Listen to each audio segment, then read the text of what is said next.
السلام علیکم ورحمۃ اللہ وبرکاتہ۔ الحمد للہ رب العالمین والصلاة والسلام علی نبینا محمد وعلی آلہ وصحبہ اجمعین ومن تبعہم بإحسان الی یوم الدین، اما بعد۔ اصول فقہ کے اہم موضوعات ادلۃ الالفاظ کے جو ذیلی عناوین ہیں، ان عناوین میں سے ایک عنوان ہے امر کا اور نہی کا۔ امر کی مبحث ابھی ہم پڑھ رہے ہیں۔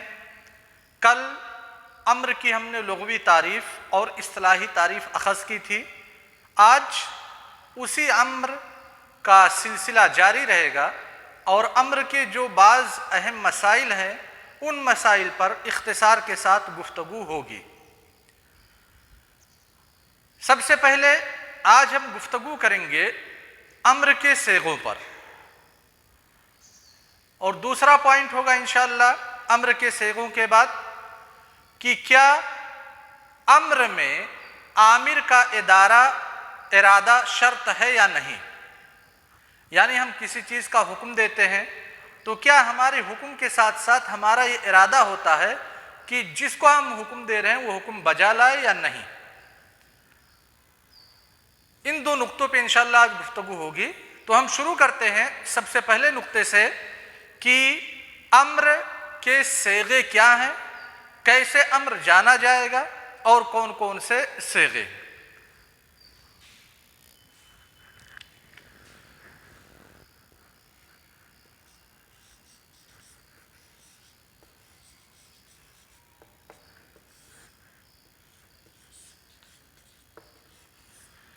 آج جن مباحث پہ گفتگو ہوگی، سب سے پہلا ہے صیغ الامر،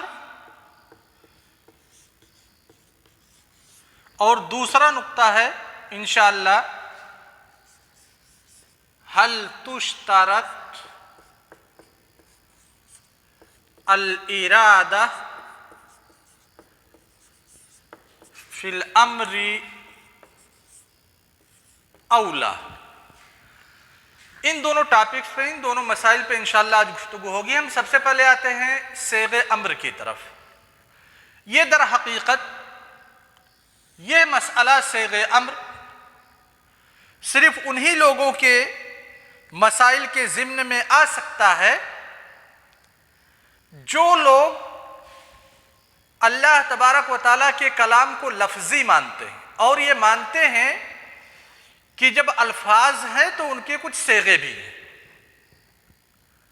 جیسا کہ کل اشارہ کیا گیا تھا، جمہور اہل سنت والجماعت کا قول یہ ہے کہ اللہ تبارک و تعالیٰ کا کلام لفظی ہے، اور امر اللہ تبارک و تعالیٰ کے کلام کا ایک جز ہے، کلام ہے، لہذا امر کا بھی کوئی نہ کوئی صیغہ ہوگا، اور وہ صیغہ افعال ہے وغیرہ۔ اس کے برخلاف جو لوگ اللہ تبارک و تعالیٰ کے کلام کو لفظی نہیں مانتے، جیسے معتزلہ اور اشاعرہ، یہ اللہ تعالیٰ کے کلام کو نفسی مانتے ہیں۔ تو جب نفسی مانتے ہیں تو ان لوگوں کے یہاں امر کے صیغے کا پایا جانا بالکل مستحیل ہے۔ لہذا جب ہم بات کرتے ہیں امر کے صیغے کی، تو کن لوگوں کے ہاں امر کا صیغہ پایا جا سکتا ہے؟ یہ جمہور علماء کرام ہیں۔ لہذا جب اس بحث پہ ہم گفتگو کریں گے تو وہ بحث ہوگی صرف جمہور علماء کرام کے نزدیک۔ اشاعرہ اور معتزلہ اس بحث میں شامل نہیں ہو سکتے، یہ دونوں سرے سے خارج رہیں گے۔ کیوں؟ کیونکہ یہ لوگ کہتے ہیں اللہ تعالیٰ کا کلام نفسی ہے اور کلام نفسانی کا کوئی صیغہ نہیں ہوتا ہے۔ آتے ہیں صیغ الامر۔ امر کا جو سب سے مشہور صیغہ ہے وہ ہے، علماء کرام مثال دیتے ہیں، سب سے پہلا صیغہ افعل۔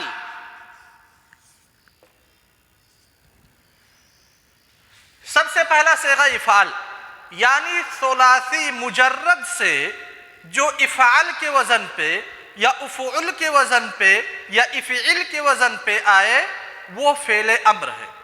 اگر ثلاثی مزید فی میں جائیں گے، افعل آ جائے گا، تفاعل آ جائے گا، تفاعل آ جائے گا، تفاعلل آ جائے گا وغیرہ۔ بہت ساری مثالیں اللہ تبارک و تعالیٰ نے قرآن کریم میں دی ہیں، بہت سارے اوامر وارد ہوئے ہیں قرآن کریم میں۔ سورہ بقرہ ہی کو اگر ہم دیکھیں یا یہیں سے شروع کریں الحمدللہ رب العالمین سے، الحمدللہ رب العالمین الرحمن الرحیم مالک یوم الدین ایاک نعبد و ایاک نستعین اہدنا الصراط المستقیم۔ لفظ اہدنا،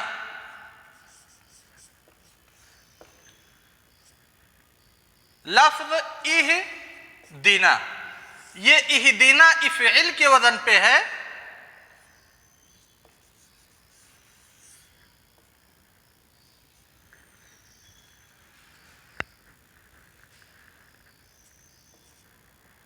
باب ہے ہدا یہدی، ضرب یضرب، فعل یفعل، فعل یفعل کا فعل امر افعل آئے گا، لہذا اہدی یہ فعل امر ہے۔ لیکن کیا یہ حقیقتاً امر ہے؟ صورتاً تو یہ امر ہے لیکن حقیقتاً امر نہیں ہے۔ کیوں حقیقتاً امر نہیں ہے؟ کیونکہ اس میں کسی فعل کا مطالبہ کیا جا رہا ہے ایک ادنا شخصیت کی طرف سے، ایک ادنا انسان کی طرف سے، ایک اعلیٰ ذات سے۔ تو کوئی معمولی انسان کسی اعلیٰ، اپنے سے اعلیٰ سے کسی فعل کا مطالبہ کرے گا تو امر اپنے حقیقی معنی سے نکل کر کے دوسرے معنی کی طرف چلا جائے گا، جس کو ہم کہتے ہیں دعا۔ لیکن صورتاً یہ فعل امر ہے، لہذا سب سے پہلا صیغہ ہے افعل۔ اللہ تبارک و تعالیٰ کا جیسے قول اتل ما اوحی الیک من الکتاب، قرآن کریم میں اللہ تبارک و تعالیٰ ارشاد فرماتے ہیں اتل ما اوحی الیک من الکتاب، اے نبی کریم صلی اللہ علیہ وسلم کتاب کو جو ہم نے آپ کے اوپر نازل کیا ہے اس کی تلاوت کیجیے۔ یہاں پہ اتلو فعل امر ہے، اصل میں یہ ہے اس کا وزن افعل۔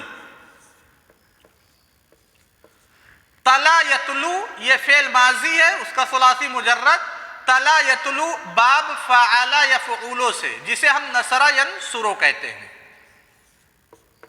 اور امر بناتے وقت اگر کوئی حرف علت اخیر میں ہے تو اس حرف علت کو ساقط کر دیا جاتا ہے، اس لیے اصل میں اتلو تھا واو کے ساتھ، لیکن حرف علت کو ساقط کر دیا گیا تو اتلو ہو گیا۔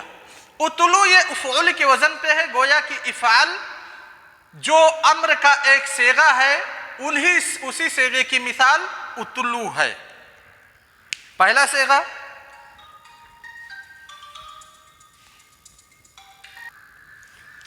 دوسرا صیغہ ہے امر کا اسم فعل امر۔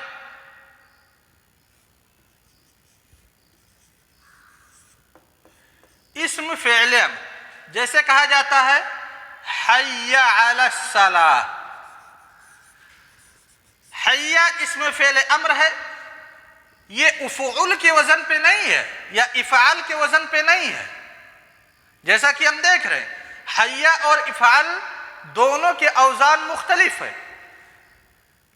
اسم فعل امر حی علی الصلاۃ یعنی اقبلوا علی الصلاۃ، تعالوا الی الصلاۃ۔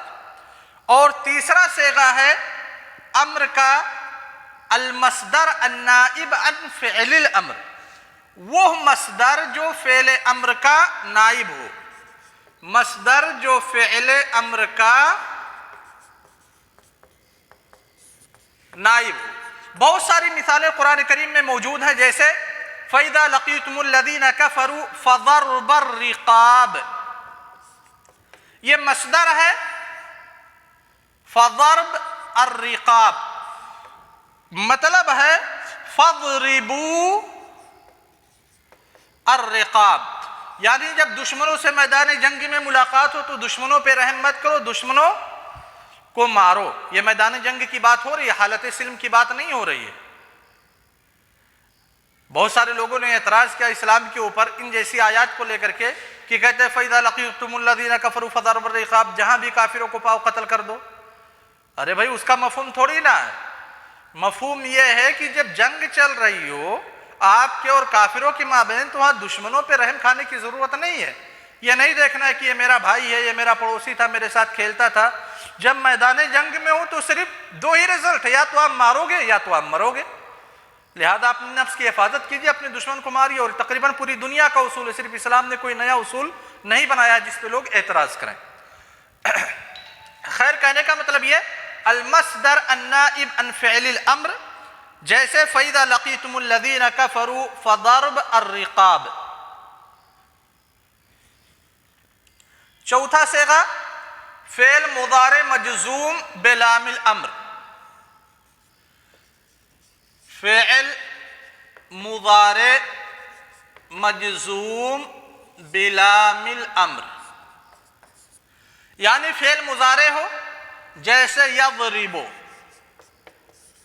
یضربو یہ فعل مضارع ہے، اس سے پہلے لام امر کو داخل کیا جائے گا، یہ لام، اور لام امر ہمیشہ کیا ہوتا ہے؟ مکسور ہوتا ہے، یہ مکسور، اگر مفتوح رہے گا تو وہ تاکید کے لیے ہو جائے گا یا زائدہ ہو جائے گا، لام امر ہمیشہ مکسور ہوتا ہے۔ یضربو سے پہلے ہم نے لام امر مکسور کو داخل کر دیا، جب لام امر فعل مضارع پر داخل ہوتا ہے تو کیا عمل کرتا ہے؟ فعل مضارع کے اخیر کو مجزوم کر دیتا ہے۔ لیضرب، لیضرب یہ فعل امر، جیسے اللہ تبارک و تعالیٰ کا قول فَلْيَحْذَرِ الَّذِينَ،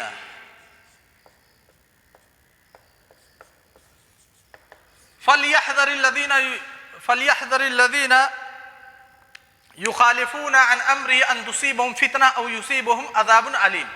فَلْيَحْذَرْ یہ اصل میں فعل مضارع ہے، یحذروا ہے، اس سے پہلے لام امر کو داخل کیا گیا، اور لام امر یہاں پہ ساکن ہے، اصل میں اسے فَلْيَحْذَرْ ہونا چاہیے، لیکن لام امر سے پہلے اگر حروف عاطفہ میں سے واو فا ثم کا دخول ہوتا ہے تو لام امر کی جو حرکت ہے کسرہ کی، وہ حرکت چینج ہو جاتی ہے اور سکون آ جاتا ہے، یعنی جزم آ جاتا ہے۔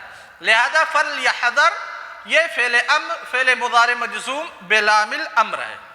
تو امر کے یہ صیغے ہو گئے۔ سب سے پہلا صیغہ ہے فعل امر جیسے افعل، دوسرا صیغہ ہے اسم فعل امر جیسے حی علی الصلاۃ، تیسرا صیغہ ہے المصدر النائب عن فعل الامر جیسے فَإِذَا لَقِيتُمُ الَّذِينَ كَفَرُوا فَضَرْبَ الرِّقَابِ، چوتھا صیغہ ہے فعل المضارع المجزوم بلام الامر جیسے فَلْيَحْذَرِ الَّذِينَ يُخَالِفُونَ عَنْ أَمْرِهِ أَن تُصِيبَهُمْ فِتْنَةٌ أَوْ يُصِيبَهُمْ عَذَابٌ أَلِيمٌ۔ یہ امر کے صیغے، امر در حقیقت مطالبہ پہ دلالت کرتا ہے، لہذا ان صیغوں سے مطالبہ، کسی کام کے کرنے کا مطالبے کا ادراک تو لگے گا ہی، پتہ چلے گا کہ کسی کام کے کرنے کا مطالبہ کیا جا رہا ہے، لیکن کبھی کبھار ان صیغوں کا استعمال نہ کر کے کسی کام کے کرنے کا مطالبہ دوسرے الفاظ کے ذریعہ سے بھی کیا جاتا ہے، جس کو ہم واجب کی بحث میں پڑھ چکے ہیں۔ جب واجب کے صیغے ہم نے پڑھے تھے تو کہا گیا تھا کہ لفظ فرضا یا وجبا یا پھر لزما یا پھر کتبا علی یا پھر صیغہ لہو علی، ایسے الفاظ، ان الفاظ کے ذریعہ سے کسی فعل کے کرنے کا مطالبہ کیا جاتا ہے۔ مثال کے طور پہ فرضا کی اگر ہم مثال لے لیں، اللہ کے رسول صلی اللہ علیہ وسلم ارشاد فرماتے ہیں فَعَلِمْهُمْ أَنَّ اللَّهَ قَدْ اِفْتَرَضَ عَلَيْهِمْ 5 صلوات فِي كُلِّ يَوْمٍ وَلَيْلَةٍ۔ فرضا بمعنی اوجبا، یعنی اللہ تعالیٰ نے ان کے اوپر واجب کیا ہے رات اور دن میں ملا کر کے 5 نمازیں، لہذا 5 نمازوں کا مطالبہ شریعت نے مکلفین سے کیا ہے، مسلمانوں سے کیا ہے، وہ ان 5 نمازوں کی ادائیگی کریں۔ ایسے ہی لفظ وجبہ ہے، لفظ کتبہ علی ہے، لفظ لہو علی ہے وغیرہ۔ یہ پہلا نقطہ ہمارا ختم ہوا، صیغے امر کی بحث ختم ہوئی۔ اب منتقل ہوتے ہیں دوسرے نقطے کی طرف، هل تشترط الارادہ فی الامر او لا، کیا آمر کے لیے جو حکم دے رہا ہے، حکم دینے والا حکم دینے کے وقت یہ ارادہ رکھتا ہے کہ انسان وہ کام کرے جس کا اس نے حکم دیا ہے، یا پھر ارادہ کی شرط نہیں لگائی جاتی ہے؟ مثلا اگر میں نے کہا کہ محمد آصف تم سبق سناؤ، ہم نے کہا سبق سناؤ محمد آصف، یہاں ہم نے امر دیا، مطالبہ ہے سبق سنانے کا، کسی فعل کے کرنے کا، تو کیا جب میں نے کہا محمد آصف سبق سناؤ تو میں حقیقت میں چاہتا ہوں کہ محمد آصف سبق سنائے، یا میں نہیں چاہتا ہوں، یا ارادے کا کوئی اس میں دخل ہی نہیں ہے؟ یہی مبحث ہے، یہی نقطہ ہے، اور ٹائم ختم ہو گیا۔ کل انشاءاللہ اس نقطے پہ بحث ہوگی، هل تشترط الارادہ فی الامر اولا، یا پھر مختصراً لے لیتے ہیں اور اعادہ کرنے میں کوئی مانع نہیں ہے، کل انشاءاللہ اس کا اعادہ بھی کر دیا جائے گا۔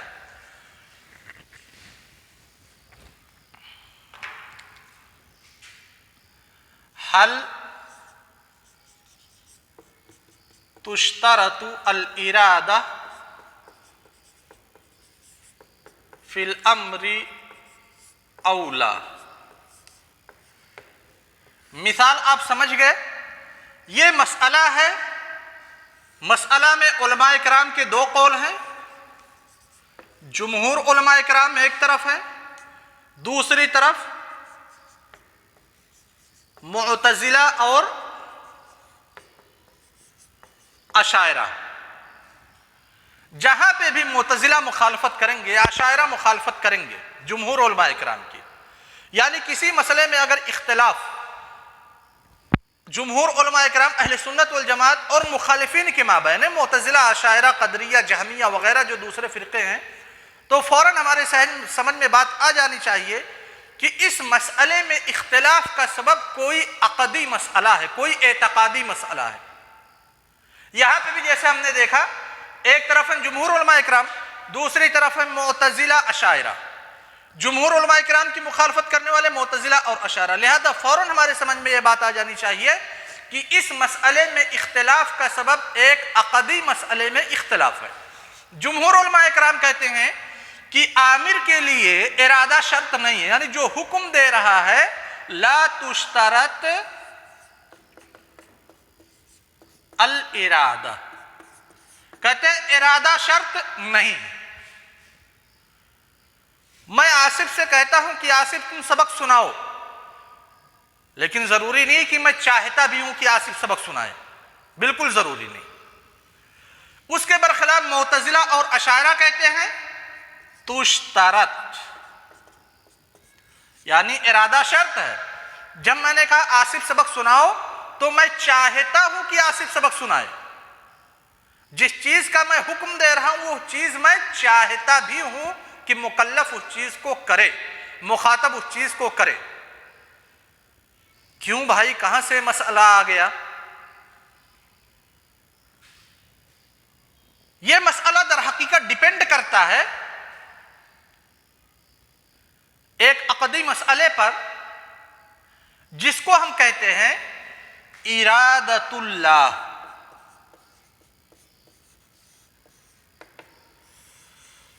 جب ہم مراتب قدر پڑھتے ہیں، دیکھیے کہاں سے مسئلہ آیا ہے۔ مراتب قدر میں سب سے پہلا مرتبہ ہے العلم، دوسرا مرتبہ ہے الکتابہ، اور تیسرا مرتبہ ہے الارادہ، چوتھا مرتبہ الخلق والتکوین۔ یعنی اللہ تعالیٰ نے علم ازلی سے ساری مخلوقات، ساری کائنات کی حالت کو جانا، پھر اسی کے مطابق اللہ تعالیٰ نے لوح محفوظ میں تحریر کیا ساری چیزوں کی تقدیر کو۔ جو تحریر ہے وہی اللہ تبارک و تعالیٰ نے بندوں سے چاہا، اور پھر اسی کے مطابق بندوں نے کام کیا، یا اللہ تعالیٰ نے اپنے ارادے کے مطابق ساری چیزوں کی تخلیق کی۔ ٹھیک ہے؟ اب مسئلہ کہاں آ کر کے پھنس جاتا ہے؟ ارادۃ اللہ، یعنی اللہ تعالیٰ نے چاہا، ارادہ کیا۔ جتنی چیزیں اس کائنات میں ہوتی ہیں سب اللہ تعالیٰ کے ارادے سے ہوتی ہیں، تو اس کا سائیڈ ایفیکٹ کیا پڑ رہا ہے؟ ابو لہب ایمان نہیں لے کر کے آیا، فرعون نے اتنی سرکشی کی، حکومت اتنا ظلم کر رہی ہے، فلاں شخص چوری کر رہا ہے، فلاں شخص فحشکاری کر رہا ہے۔ تو جب اللہ تعالیٰ کے ارادے کے بغیر کوئی چیز ہوتی نہیں تو گویا اللہ تعالیٰ نے ان ساری چیزوں کا ارادہ کیا ہے، لہذا اللہ تعالیٰ کے ارادے کا انکار کر دو، تاکہ جو پریشانیاں آ رہی ہیں ارادہ تسلیم کرنے سے ان پریشانیوں سے نجات مل جائے۔ تو جب اللہ تعالیٰ کا ارادہ آیا تو ارادے کے تعلق سے تین نظریات نے جنم لیا اللہ تعالیٰ کے ارادے میں. سب سے پہلے نظریہ اہل سنت والجماعت کا، دوسرا نظریہ آیا قدریہ کا. ان لوگوں نے کہا، قدریہ معتزلہ، کہ اللہ تعالیٰ کا کوئی ارادہ نہیں ہے، جو کچھ ہوتا ہے یہ بندوں کی اپنی مرضی سے ہوتا ہے. یعنی جیسے میں بول رہا ہوں، میں گفتگو کر رہا ہوں، پڑھا رہا ہوں، یہ میری اپنی مرضی ہے، اللہ تعالیٰ کا اس میں کوئی ارادہ شامل نہیں ہے. لہذا میں نماز پڑھنے جاؤں گا تو اپنی مرضی سے، میں غلط کام کروں گا تو اپنی مرضی سے، اپنے ارادے سے. اللہ تعالیٰ کے عمل کا، ارادے کا اس میں کوئی عمل دخل نہیں ہے. کیوں معتزلہ اور قدریہ نے یہ بات پیش کی؟ تاکہ جو اس کے الزامات آ رہے تھے، جو کچھ مسائل درپیش ہو رہے تھے، کہ اگر اللہ تعالیٰ کے ارادے کو ہم تسلیم کر لیں گے تو زنا کرنے والا کہے گا کہ اللہ تعالیٰ نے مجھ سے ارادہ کیا تو میں زنا کیا، چوری کرنے والا کہے گا اللہ تعالیٰ نے مجھ سے چاہا تو میں چوری کیا، اس میں ہماری کیا غلطی ہے؟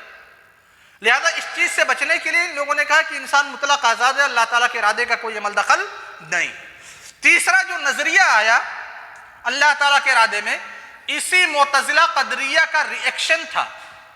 ریئیکشن کیا تھا؟ رد فعل تھا جبریہ کا، کہ نہیں، بندوں کا کوئی ارادہ نہیں ہے، جو کچھ ہو رہا ہے اللہ تعالیٰ ہی کے ارادے سے ہو رہا ہے.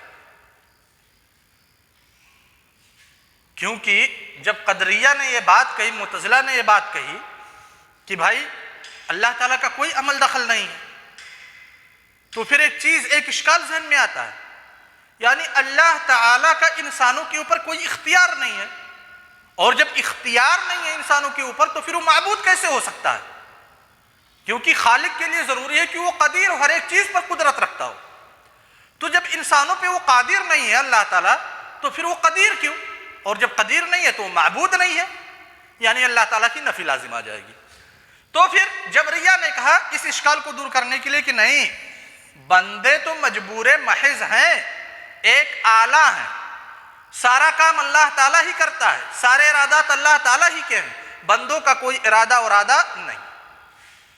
اہل سنت والجماعت نے، اگر ہم علماء اصول فقہ کی گفتگو کریں تو ان لوگوں نے کہا لا تشترط ارادہ شرط نہیں لگایا جاتا ہے. لیکن علماء اصول فقہ نے، جمہور علماء کرام نے ارادہ کی شرط نہیں لگائی ہے امر میں،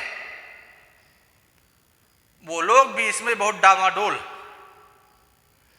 کیونکہ جب تک ارادہ کی ہم تفریق علماء عقیدہ کے منہج کے اعتبار سے نہیں کریں گے تب تک ہم حقیقت تک نہیں پہنچ سکتے. علماء اہل سنت والجماعت نے عقیدہ میں ارادہ کی تفریق کی، ارادہ کونیہ اور ارادہ شرعیہ. یہی تفریق ہم جان لیں گے تو مسئلہ ہمارے سمجھ میں آ جائے گا. ارادہ کونیہ کا مطلب یہ ہے کہ کائنات میں جتنی ساری چیزیں ہو رہی ہیں سب اللہ تعالیٰ کے ارادے سے ہو رہی ہیں. جو اللہ تعالیٰ چاہے گا وہی ہوگا، اس کے ارادے کے بغیر ایک پتا بھی نہیں ہل سکتا، اس کے ارادے کے بغیر ہم اپنی انگلی کو بھی حرکت نہیں دے سکتے. ارادہ کی دوسری قسم ہے ارادہ شرعیہ.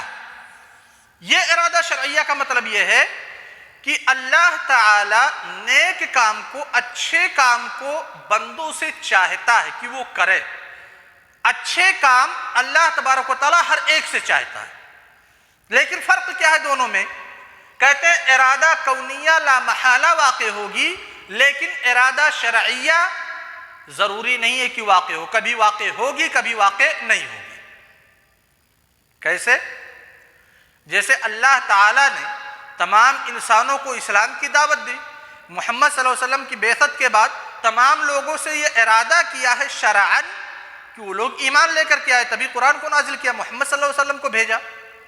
ابو لہب ایمان لے کر کے نہیں آیا، تو یعنی ارادہ شرعیہ اللہ تبارک و تعالیٰ کا متحقق نہیں ہو رہا ہے. ارادہ شرعیہ کے لیے ضروری نہیں ہے کہ وہ واقع ہو. اللہ تعالیٰ دیناً اور شرعاً ہر ایک سے ارادہ کرتا ہے نیک عمل کا، لیکن کبھی ہم نیک عمل کرتے ہیں، کبھی غلط کام کرتے ہیں. سمجھ گئے نا؟ لیکن ارادہ کونیہ ہر حال میں واقع ہوگی، اور ارادہ کونیہ میں اللہ تعالیٰ کی رضا، اللہ تعالیٰ کی محبت یا پھر دین اور شرع کی کوئی قید نہیں لگائی جاتی ہے. جب لہذا اس کا خلاصہ کیا نکلے گا کہ لا تشترط الارادہ، یہ علی الاطلاق نہیں ہے جو جمہور علماء کرام نے کہا ہے، بلکہ ہم ارادہ کی دو قسمیں کریں گے، ارادہ شرعیہ، ارادہ کونیہ، جن چیزوں کا تعلق اللہ تعالیٰ کی رضامندی اور محبت سے نہیں ہوگا وہ ساری چیزیں ارادہ کونیہ میں داخل ہوں گی، اور وہ لامحالہ واقع ہوں گی۔ اللہ تعالیٰ چاہتا ہے یا نہیں چاہتا ہے اس سے بحث نہیں ہوتی ہے ارادہ کونیہ میں، اللہ تعالیٰ کے ارادے اور چاہت کی بحث ہوتی ہے ارادہ شرعیہ میں۔ لہذا جہاں پہ ارادہ شرعیہ پایا جائے گا تب ہم کہیں گے کہ اللہ تعالیٰ نے کسی چیز کو چاہا، یعنی حکم دیا ہے اور چاہا بھی ہے کہ کریں یہ لوگ، لیکن ارادہ شرعیہ کبھی پورا ہوگا کبھی پورا نہیں ہوگا۔ یعنی ارادہ کونیہ میں جب کوئی امر ہوگا اور امر کون سے متعلق ہوگا، کائنات سے متعلق ہوگا، تو اس میں اللہ تعالیٰ کا ارادہ شامل نہیں۔ ضروری نہیں ہے کہ اللہ تعالیٰ اس چیز کو چاہتا ہو، لیکن اگر امر کا تعلق ان چیزوں سے ہوگا جن کو اللہ تبارک و تعالیٰ پسند کرتے ہیں، محبت کرتے ہیں جن چیزوں سے، تب اس میں کہیں گے کہ اللہ تعالیٰ کا ارادہ شرط ہے۔